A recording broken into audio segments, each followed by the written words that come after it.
Hello, my name is Jorge Suarez, and this is the presentation on the Oaxacan cuisine. The traditional dishes I'll be talking about is our mole, cecina, memelas, tetelas, banana leaf wrapped tamales, tlayudas, and chapulines. First up is the mole. The mole was first recognized in the 16th century, right before the colonization of Mexico by the Spanish. Um, it is a dish that is commonly used in festivities like weddings, baptisms, quinceañeras, definitely funerals, and it's definitely made in the Dia de los Muertos. There are seven different types of moles throughout Oaxaca from seven different regions. This is due to the different ingredients that were available to the indigenous at the time that made them different and also gave them the different colors as well. It is very labor intensive to make, and it can take more than a day at times to make the mole itself. And it does consist of dozens of ingredients. So some can contain from 30 to 50 ingredients, such as chiles, chocolates, nuts, vegetables, and many more.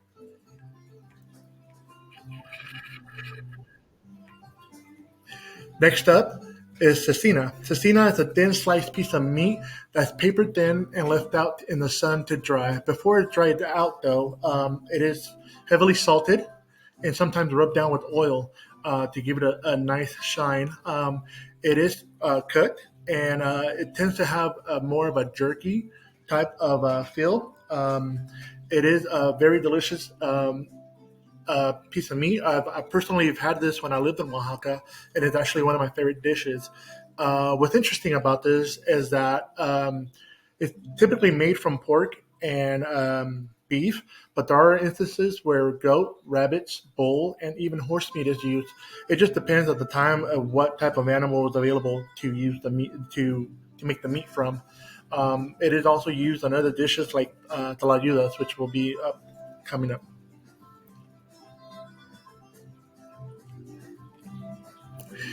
Memelas and tetelas are actually more like snacks per se. They are small. They're very easy to eat on the go. They are actually offered in many markets in Oaxaca. I remember in Oaxaca City itself when I went to the market there. There's vendors everywhere selling these. They're really good to eat in the morning, and they're just great to have.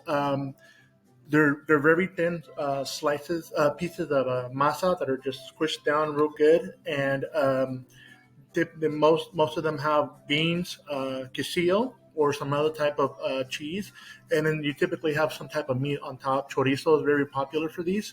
Also, cactus, avocado, and especially salsas. Uh, the difference between them is memelas are flat and round, and the tetelas are more of a masa casing, and they're in a triangular shape, which most people like to open and actually add more stuff like cremas, salsas, and some other vegetables as well. Tamales and tlayudas are very popular as well. Tlayudas are, in a sense, like the Mexican pizza.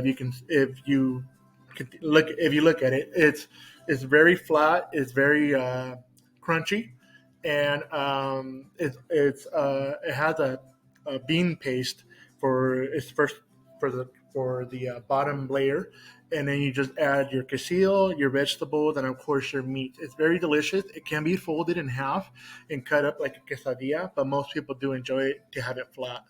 And then of course the tamales are very popular. The difference between these tamales is that they're actually wrapped in banana leaves, which is actually a popular practice done in Central America as well. I have in-laws who are from Honduras, and they themselves also wrap their tamales in banana leaves.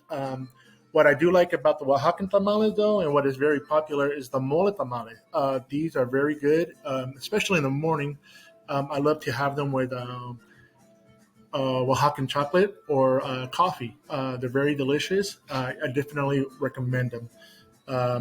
And of course, they're not always made from olive. They can be made from beans, from cheese, from a different type of fruits, and even some vegetables. But these tamales are actually very popular during the Dia de los Muertos. It's a very popular item for people to make, and even some of them do even include seafood, which is I thought was it's a pretty popular twist to it. And then for the end is chapulines. Chapulines is actually a favorite food of mine when I lived in Oaxaca. It was very delicious. One pop, one thing that is very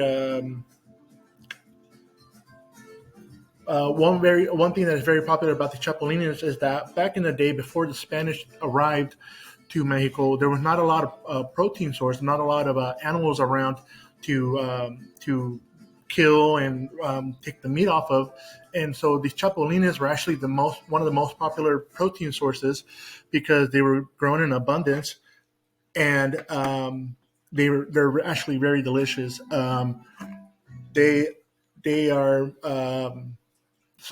they are salted and then throw in some other type of seasonings. A lot of lemon is used for these. As a kid living in Oaxaca, I did love these a lot. I came from an indigenous area, and of course, animals were animals were used mainly for work more than consumption. So there wasn't a lot of animals that we could kill and